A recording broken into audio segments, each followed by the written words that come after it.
तो everyone, I hope आप सभी लोग बहुत अच्छे होंगे और उतनी ही बेहतर तरीकों से आप सभी लोगों की पढ़ाई चल रही होगी।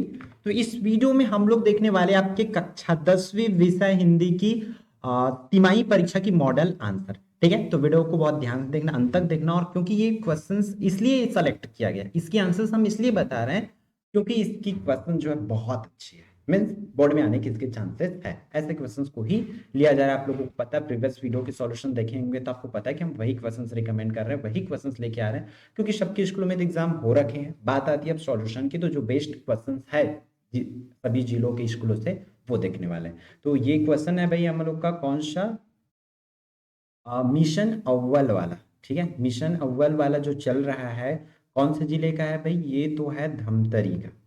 ठीक है, धमतरी डिस्ट्रिक्ट का क्वेश्चन पेपर, जो कि मुझे काफी हद तक अच्छी लगी, अच्छे पैटर्न में है।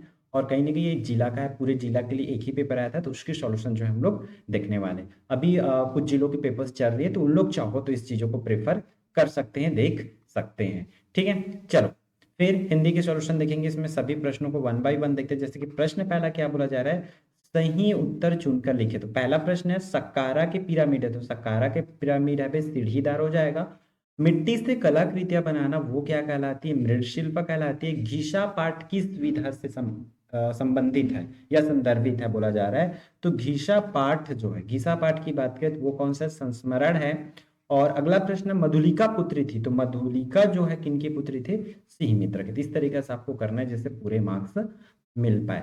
ठीक है, और आप ये भी खुद को एनालिसिस भी करो कि आप अपनी स्कूल का पेपर तो दिलाए हो, अगर आपको एक जिले का पेपर दिया जाए तो आप कितने नंबर तक ला सकते हो। इन चीजों को कैलकुलेट करते चलो कि आपको कितनी पता है कितना नहीं पता। आपको खुद को आंकना पड़ेगा। अगर आपको 10th बोर्ड में अच्छा लाना है तो जितनी भी प्रश्न मिल रहा है सबको पढ़ डालो अच्छे से। अगर तिमाही कर लोगे तो आपका अर्धवार्षिक में कम मेहनत लगेगा, और अर्धवार्षिक हो जाएगा तो फिर वार्षिक में कम लगेगा। इसलिए इन प्रश्नों को अच्छे से तैयारी करते चलिए। कई बच्चे अब कमेंट करेंगे ये पेपर गलत है। पेपर गलत नहीं होता बच्चों, आप लोगों को रियल पेपर की जरूरत होती है ना, इस वजह से आपकी सोच में रियल डला हुआ है, ओरिजिनल।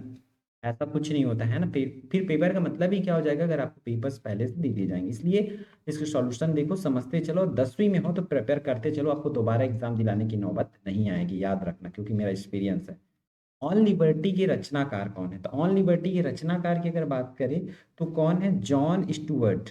कौन भाई, जॉन स्टुअर्ट। ठीक है, ये गूगल से आंसर निकाला हूं मैं। कृषि महोत्सव खालिस्तान राज्य का नियम था, तो कौशल राज्य का लिखेंगे। यहाँ पर मगध लिखा हुआ है आंसर में, बट स्टूडेंट ने लिख रखे होंगे, तो यहाँ पर क्या लिखेंगे, कौशल। गीता पाठ में ईश्वर की तुलना बूढ़े आदमी से की गई है। फिर शहीद वीर सिंह सोना खान, और यहाँ पर अभिदा। इस तरीके से आप लोग लिखेंगे। ठीक है, उचित संबंध पहले जोड़कर देख लीजिए, फिर मैं बता रहा हूँ, फिर आपको मैच करना है। फिर देखो, हरिशंकर परसाई, तो हरिशंकर परसाई जो है भाई कौन है, व्यंग्यकार है, ये तो हमें पता है। कोलोशियम जो है रोम का नाटक है। ठीक है, माटी वाली चला जाएगा टिहरी गांव। जयशंकर प्रसाद चला जाएगा ध्रुव स्वामिनी, और सतीश जायसवाल का हो जाएगा गृह प्रवेश। इस तरीके से सबको अच्छे से करना है ताकि आपको पूरे मार्क्स मिल जाए। बहुत ध्यान से करना है, क्योंकि एक गलती आपके मार्क्स कटा सकता है, फिर आपको पछताना पड़ेगा। आप क्लास में प्रथम आते आते रह जाओगे, द्वितीय तृतीय फोर्थ हो सकता है आप पहुंच जाओगे, इसलिए ध्यान से करना। ठीक है, यहाँ पर देखो प्रश्न दूसरा जो है क्या बोला जा रहा है, ये दूसरा से छठवा जो दो दो अंक वाला है, मतलब यहाँ से 10 अंक कंफर्म होने वाला है। मानसरोवर की कमल को स्वर्णिम कमल कहने का क्या असर है। जो मानसरोवर की कमल, उसको स्वर्णिम कमल क्यों कहते हैं। बहुत आसान आंसर लिखा हूं आप लोगों के लिए, देखो कि मानसरोवर की कमल को स्वर्णिम कमल इसलिए कहा जाता है क्योंकि प्रातः काल जब सूर्य की किरण कमल पर पड़ती है तो वह स्वर्ण की भांति क्या लगता है, चमकने लगता है। क्योंकि सूर्य उसमें क्या रहता है, सुबह सुबह उस पर ओस की बूंदे रहती है, ओस की बूंदे की वजह से वो चमकती हुआ प्रतीत होता है, इसलिए उसको स्वर्णिम कमल कहा गया है। इस तरीके से आप लोग लिखेंगे। क्लियर। प्रश्न 3 को देखो, तो भारत के जनतंत्र को जगत का सबसे सॉरी, प्रश्न देख ही नहीं पाए हम लोग, इस पर आ रहे हैं। ठीक, जगत का विराट जनतंत्र किसे कहा गया, तो मतलब सबसे बड़ा जनतंत्र, तो भारत के जनतंत्र को जगत का सबसे विराट जनतंत्र कहा गया है, क्योंकि यहाँ सबसे अधिक जनसंख्या है। इस तरीके से करना है। ठीक है, फिर अगला प्रश्न पर मूव ऑन करते हैं। अगला प्रश्न में क्या बोल रहे हैं कि लक्षणा शब्द शक्ति को उदाहरण है। तो लक्षणा शब्द शक्ति को पहले समझ लो अच्छे से, और बात कर रहा हूँ हर एक शब्द शक्ति की ग्रामर हमारे आपके चैनल एकलव्य आरपीएस में डाला हुआ है, तो आप लोग वहां से देख सकते हो। ऑल सब्जेक्ट की ग्रामर, हिंदी हो, इंग्लिश हो, संस्कृत हो, शब्द की ग्रामर की वीडियो डली हुई है भाई, बस आपको जरूरत है पढ़ने का। अगर ईमानदारी के साथ पढ़ोगे तो डेफिनेटली आपको बोर्ड में टॉप करने से कोई नहीं रोक सकते। लक्षणा शब्द शक्ति, तो देखो अगर हमें किसी चीज को मतलब समझाने के लिए अन्य शब्द का उपयोग करते हैं तो उसे ही लक्षण शब्द करते, मतलब किसी और शब्द की ओर लक्षण करते हैं। आप पूरे को डिटेल पढ़ लेंगे या जो मैं बोला उसके हिसाब से भी लिख सकते हैं। जैसे कि देखो लड़का शेर है बोलते हैं, है ना, मतलब हम किसी चीज को समझाने के लिए शेर है, लड़का शेर थोड़ी ना होता है, शेर तो नहीं है ना, लेकिन हम बोलते हैं लड़का शेर, इससे मतलब हम किसी, हमारी लक्षण कहीं और रहता है, हम किसी और चीज को दर्शाना चाहते हैं। ठीक है, ऐसा आपको बताना। क्लियर। फिर अगला प्रश्न पर चलते हैं। आपका पांचवा प्रश्न क्या बोला जा रहा है, बीमारी शब्द को लेखक ने किन किन संदर्भों में प्रयोग किया है। तो बीमारी शब्द को लेखक ने देखो, बीमारी शब्द को लेखक ने महत्वाकांक्षा, अपेक्षा, प्राणघातक, तीन, कौन कौन सा, महत्वाकांक्षा, अपेक्षा और प्राणघातक आदि के संदर्भों में किए गए हैं, उसको करना है। ठीक।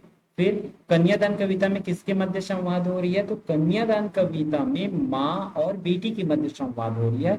इस तरीके से आपको लिखना होगा। ठीक है, तो कितनी याद है कितनी नहीं है ये कमेंट करके जरूर बताएंगे। ठीक, नेक्स्ट क्वेश्चन पर मूव ऑन करते हैं। अगला पेज पर आपका देखो, इसको थोड़ा सा समझते हुए चलना, क्योंकि ये तो क्वालिटी को बहुत मुश्किल से इतनी आई है कि हम इसको विजिबल हो पा रहे, फोटो बहुत ब्लर आई थी इसका।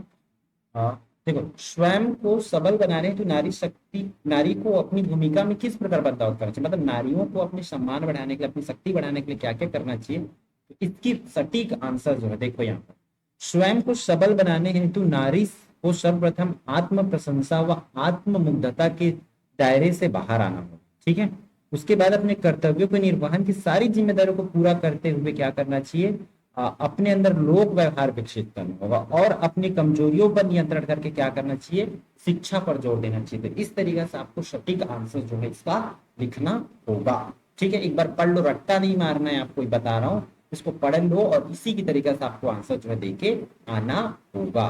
ठीक, अगला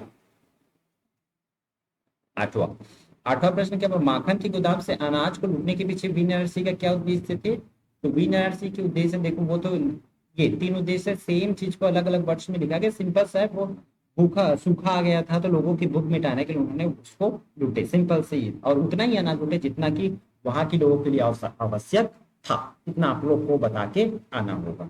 ठीक।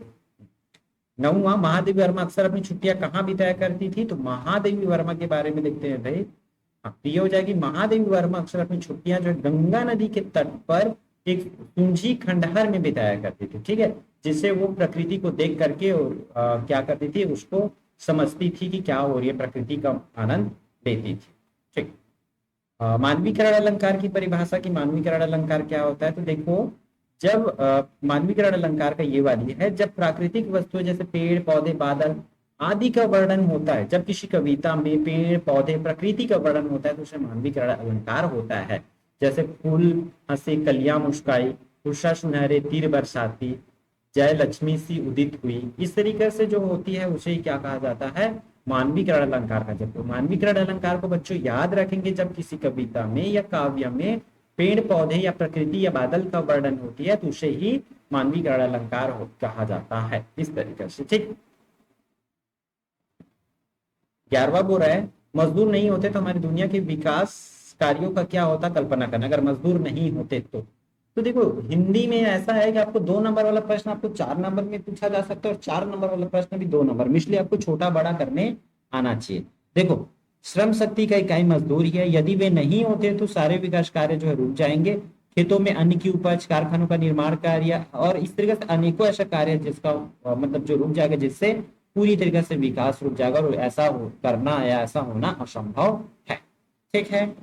फिर 12वां प्रश्न क्या बोला, पुरस्कार कहानी प्रेम और संघर्ष का अनूठा उदाहरण है। तो इसकी पूरा यहाँ पर आंसर्स दिया हुआ है, इसके हिसाब से आप लोगों को इसके आंसर्स करना होगा। जैसे कि पुरस्कार कहानी को आप लोग पढ़ लो, प्रश्न उत्तर एकदम रटने की जरूरत नहीं, कहानी को पढ़ो हिंदी में, तब ये आराम से आप इसको कर पाओगे, समझ पाओगे।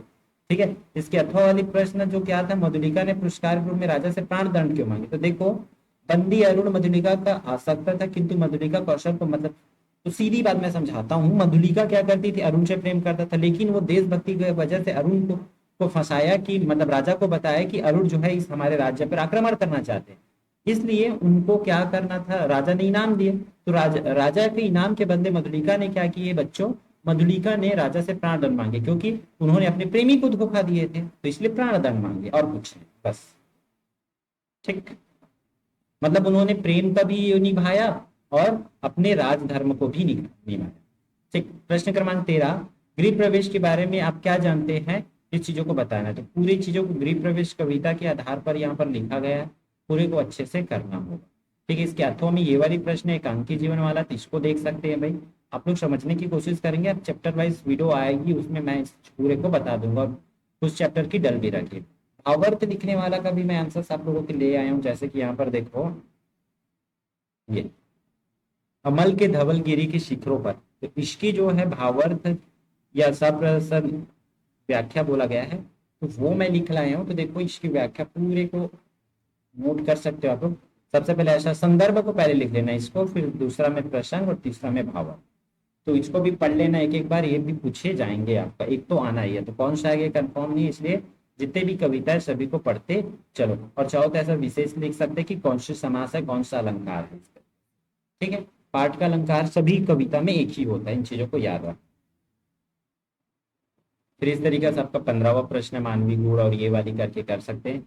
फिर अपठित गद्यांश आएगा, और अपठित गद्यांश के नीचे आपको देखो इस तरीका से आवेदन पत्र आना है सीधा सीधा, और आपका 8 मार्क्स के लिए ये आना है। तो मेरे हिसाब से मैं तो बोलूंगा ये दोनों कर ही लो बोर्ड एग्जाम के लिए, जीवन में खेलों का महत्व और समय का सदुपयोग। ठीक है, और ये दोनों भी अच्छी है, तो इन दोनों को भी कर सकते हो इस बार के फाइनल एग्जाम के लिए, आपके बोर्ड के लिए। ठीक है, तो पूरी चीज़ों को करते चलेंगे। एक अपठित गद्यांश आना है, तो अपठित गद्यांश को पढ़ करके उत्तर आपको देना होगा। मैं आपको इस 15वां प्रश्न का उत्तर दिखा देता हूँ, ठीक है, ताकि आप उसको कर पाओ। देखो 15वां प्रश्न का उत्तर, एक तो ये वाली होगी और इसके अथवा में ये वाला।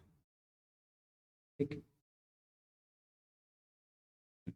तो ये रहा आपकी अव्वल का। क्या बहुत से बच्चों को इसकी ज़रूरत था कि इसके आंसर से एक बार बता दीजिए सभी विषय का, तो हम कुछ ही विषय का लेकर आएंगे। फिर उसके बाद क्या, हमें एग्जाम खत्म होने के बाद कंटिन्यू जो हमारी चैप्टर वाइज पढ़ाई भी स्टार्ट करना होगा, और आगे बोर्ड की प्लानिंग भी बनाना होगा। ठीक है, तो इसको मिलता है, फिर हम मिलते हैं आने वाले इंपॉर्टेंट वीडियो में। जय जवाहर जय छत्तीसगढ़।